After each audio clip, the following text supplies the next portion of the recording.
நான் visual communication படிக்கும்போது அவரோட ஸ்கிரிப்ட் அதெல்லாம் எடுத்து பார்ப்போம். அதே மாதிரி பாக்யராஜ் சாரோட ஸ்கிரிப்ட் அதெல்லாம் எப்படின்னா ஸ்க்ரீன் பிளே வந்து அப்படி நச்சுன்னு இருக்கும். கிரியேட்டிவிட்டி டு த கோர் இருக்கும். என் இனிய தமிழ் மக்களே, உங்கள் பாசத்திற்குரிய பாரதி ராஜா. டீச்சர் வந்து கிளாஸ் எடுக்கிறாங்க அப்படின்னா சாக் எந்த இடத்துல இருக்கணும், டஸ்டர் எந்த இடத்துல இருக்கணும்ன்றலாம் ஸ்கிரீன் பிளேல எழுதுவாங்க. அந்த மாதிரி டைரக்டர்ஸ். ஒரு கல்லை தொட்டாலும் கதை சொல்லும், ஒரு புல்லை தொட்டாலும் அதுவும் ஒரு கதை சொல்லும். பாரதி ராஜா வந்து உடலால் மறைகிறாரு. பட் அவரோட அந்த தமிழ் சினிமா, அவர் சொல்லப்பட்ட அந்த கதை, திரைக்கதை, அதில் இருக்கக்கூடிய வசனங்கள், அதில் இருந்த அந்த நுனி கிராமத்து அரசியல் அதெல்லாம் பார்க்கும்போது அவருக்கு வந்து மறைவு இல்லைன்றதான் என்னோட புரிதல். ஏன்னா அதான் ரா டேலண்ட். அது ப்ரோக்ராமிங் வந்து கம்ப்யூட்டர்லேயே ஆப்பில் சாஃப்ட்வேர்ல இல்லை, இங்கேருந்து வருது ஒரிஜினாலிட்டி. அந்த மாதிரி ஒரிஜினலாக இருக்கிற ஒரு கிரேட் டைரக்டர். சினிமா சம்மந்தமான கோர்சஸ் நிறைய இருக்குது. சினிமாட்டோகிராஃபி, ஃபிலிம் டிவிஷனு, இல்லை விஷுவல் கம்யூனிகேஷன், இல்லை வந்து உங்களுக்கு வந்து கேமரா விஷயங்கள், ஸ்க்ரீன் பிளே, ஸ்கிரிப்ட், அந்த மாதிரி விஷயங்கள் எல்லாம் அவரோட பெஸ்ட்டு ஒரு சிலதெல்லாம் எடுத்து சிலபஸில் சேர்த்தா நல்லா இருக்கும்.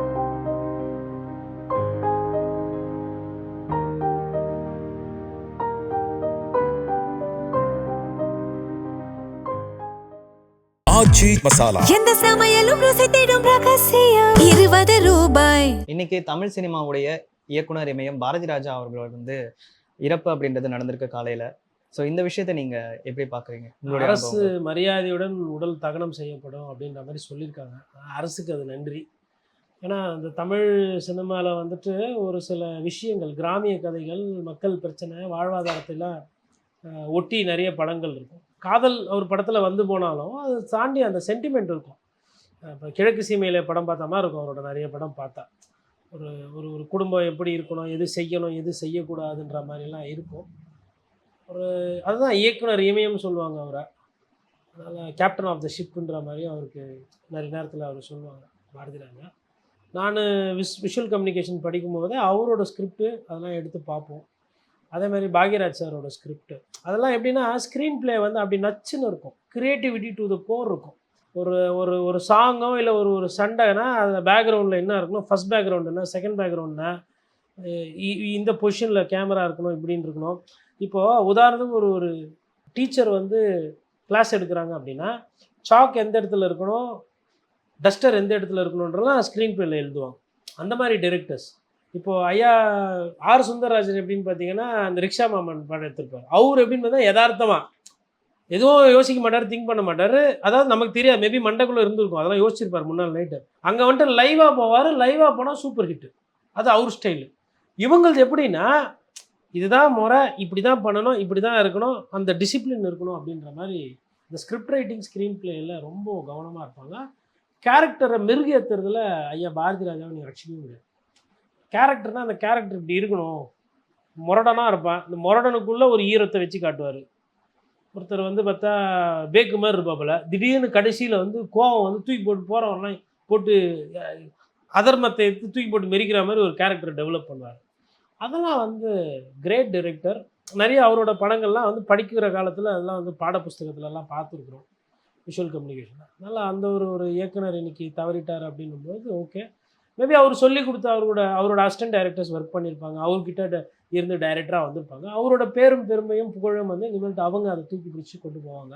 இந்த மாதிரி கிரியேட்டர்ஸ் இருக்காங்க இல்லையா. கிரியேட்டர்ஸ் வந்துட்டு இப்போ ஐயா எஸ்பிபி இருக்கிறாரு, ஐயா நிறைய பேர் இருக்கிறாங்க, காலம் சென்றவர்கள், ஐயா இவர் என்எஸ் கிருஷ்ணன். கிரியேட்டர்ஸோட சிறப்பு என்னென்னா அவங்க இல்லைனாலும் அவங்க உருவாக்கி விட்டு போட்ட அந்த இது இருக்குது இல்லைங்களா, அந்த படைப்பு. அந்த படைப்பு வந்து அது சாகா வரம் பெற்று அது வாழும்.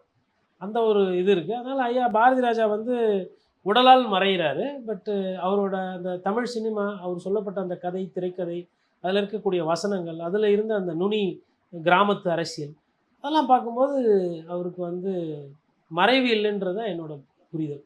உங்களுக்கு பிடிச்ச ஒரு படம் என்ன சார் பாரதி ராஜா அவர்களுடைய படத்துல? டக்குன்னு கேட்டால் ஒரு 4 படம் நீங்கள் சொல்லுங்கள், அதில் வந்து சொல்கிறேன். நிறைய படம் இருக்கு. கிழக்கு செம்மையில் இருக்கு, சிகப்பு ரோஜாக்கள் இருக்கு. இல்லை, சிகப்பு ரோஜாக்கள் அது கொஞ்சம் அதில் எனக்கு ஒரு பெரிய ஈடுபாடு கிடையாது.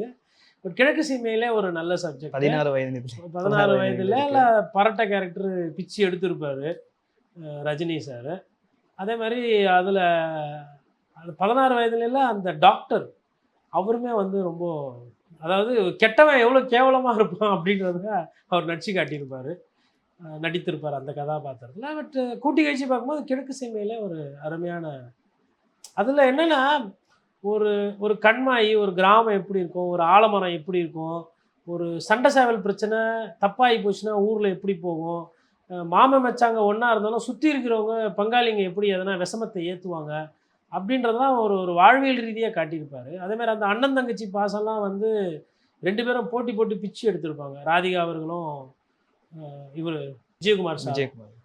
அதெல்லாம் வந்து சரியான ஒரு நெப்போலியனும் சரி, ஒரு கேரக்டர். அந்த ஹைட்டு வெயிட்டு, இந்த வேஷ்டி அப்படி தூக்கி கட்டி எட்டி நெஞ்சு மேலே மிதிக்கிறது, அதாவது ஸ்டன் டைரக்டருக்கு அந்த பெருமை போனாலும் அந்த காட்சி அமைப்பு ஒரு டைரக்டருக்கு ஓடும். அந்த படம் பார்த்தா அதில் அப்படியே போகும். அந்த மாதிரி ஒரு ஒரு மூவி. பாடல்கள் எல்லாமே அந்த ஒரு ஒரு ஒரு சில காட்சிகளெல்லாம் வந்து பார்த்திங்கன்னா அந்த சூரியன் ஏறுறது மறையிறதுலாம் இருக்கும், அவரோட ஸ்பெஷாலிட்டி. அதே மாதிரி இந்த கிராமத்துலலாம் பார்த்திங்கன்னா அந்த லாங் ஷாட், லாங் ரேஞ்ச் கொடுப்பார். ஒரு ஒரு ஹீரோ ஹீரோயின் ஓடி வர்றதோ, இல்லை ஒரு ஊரே திரண்டு போய் வெட்டுறதுக்கு போகிறதோ, அதெல்லாம் வந்து பார்த்திங்கன்னா அந்த இப்போ தான் இன்றைக்கி அந்த அகில கிரேனு ட்ரோன் ஷாட்லாம் வந்திருக்கு. அன்றைக்கெல்லாம் வந்து பியூர் க்ரியேட்டிவிட்டி, லைட்டிங்க்கு வந்து நேச்சுரல் லைட்டிங் ப்ரிஃபர் பண்ணுவோம். ஐயா பாலு மகேந்திர அளவுக்கு அதில் ஸ்பெஷலைசேஷன் இல்லை, பட் இந்த பேசிக்ஸ் இருக்கு இல்லைங்களா, இதெல்லாம் வந்து பேஸ் அப்படின்ற போது அந்த அதில் எல்லாமே க்ரீன் தான் பாரதி ராஜா அவர்கள். அதில் வந்து அப்புறம் இந்த தமிழ் உச்சரிப்பு, இந்த என் இனிய தமிழ் மக்களுக்கு அப்படின்னு அந்த சொல்கிறது, அந்த குரல், அந்த கம்பீரம், கண்ணியம் அதெல்லாம் இருக்குது. நிறைய கிசுகிசுகள் வரும் அவரை பற்றி, அதுக்கும் பேர் போனவர் தான். நீங்கள் எழுதியிருக்கீங்களா சார் ஒரு பத்திரிகையாளரா? இல்லை, நான் சினிமா துறை படித்ததோடு சரி, அதை பற்றி அதுக்குள்ளே நம்ம வந்து அரசியல் பத்திரிகை துறை அப்படின்னு இதுக்குள்ளே வந்துட்டோம். விஷுவல் கம்யூனிகேஷனில் நிறைய டிபார்ட்மெண்ட்ஸ் இருக்குது. நம்ம வந்து ஜேர்னலிசம்குள்ளே வந்துட்டதுனால எனக்கு அதை பற்றி இல்லை. பட் என்னோடய நண்பர்கள் நிறைய பேருக்கு அவரை பற்றி நிறைய விஷயங்கள் தெரியும். அவர் கூட போய் டைம் ஸ்பெண்ட் பண்ணுறவங்களாம் இருக்கிறாங்க.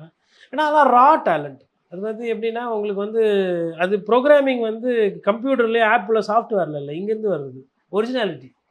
அந்த மாதிரி ஒரிஜினலாக இருக்கிற ஒரு ஒரு கிரேட் டைரக்டர். தமிழ் சினிமாவோட இயக்குனர் இமயம் இந்த அளவுக்கு தமிழ் சினிமாவோட ஒரு வளர்ச்சிக்கு வந்து பாரதி ராஜா அவர்களுமே ஒரு முக்கியமான காரணம்.